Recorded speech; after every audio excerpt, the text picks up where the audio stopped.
We finally got a running car and it's seen some stress testing.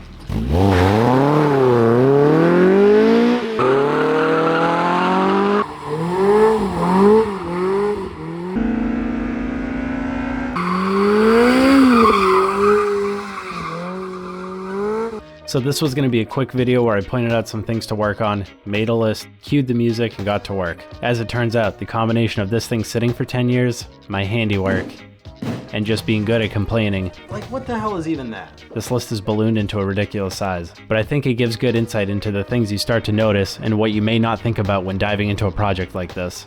Also, now I'll have like 5 viewers that can hold me accountable for this list. The first thing is the interior. At the moment, it's a pretty gross place to sit. Between the dirt, cobwebs, and potential mold, it needs a good detailing. The next obvious thing is the exterior. There's a lot of dirt that's bonded to this car, so it might just be permanent now. There's also plenty of little scratches, so we'll need to do a paint correction as well. Both of the fog lights are broken, so those will need replacing. While we're there, this ugly tow hook needs to be replaced or refurbished. The soft top has a hole in it, and when it rains, the water doesn't drain properly. The AFR gauge is just loosely sitting in the storage compartment, so we need to design a nice mount for it. The outdated radios need to be replaced or removed, and the wiring needs to be cleaned up.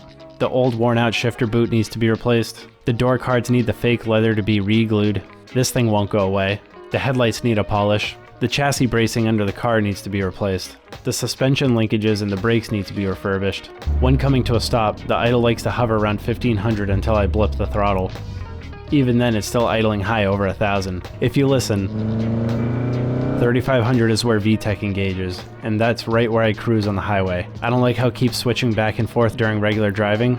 I'm also pretty sure that the high lobes on the cams aren't efficient until about 4500 RPM. When cruising with very little throttle, the AFR gauge goes a little more lean than I'd like, so this needs to be adjusted. The axle boot tore and it's spraying grease everywhere. The ECU wiring needs to be cleaned up. We also need to make a stealthy USB port for the ECU so it's easier to plug a laptop in. This intake that I've hated for a long time now needs to be redesigned. I'd like to make something feeding directly from the side vent. This engine bay rust needs to be repaired. The throttle body loosened and created a vacuum leak with this terrible noise. We're going to need to inspect for more contact with the firewall. The AC line still exists, so I'd love to have AC again. I'm aware that this one might be the most unrealistic one on this list though. The power steering started leaking, as we saw last time. The shifter is extremely vague, even when in gear. I need to investigate options for how to improve this. The extinguisher needs to actually be mounted, rather than just banging around on the floor. I keep refilling the coolant and can't find a leak, so it's a mystery for now. I'd like to replace the stock suspension for something that's a little more performance focused, and we also need to fit a roll bar. I'm sure we'll find more things, or I'll break more things, so this list is going to be a bit of a living document. This just comes with the territory of having a project car, especially one that gets driven, but I guess that's part of the fun. Next time, we'll be tackling the first line item on the list, which is the gross interior. Thanks for watching.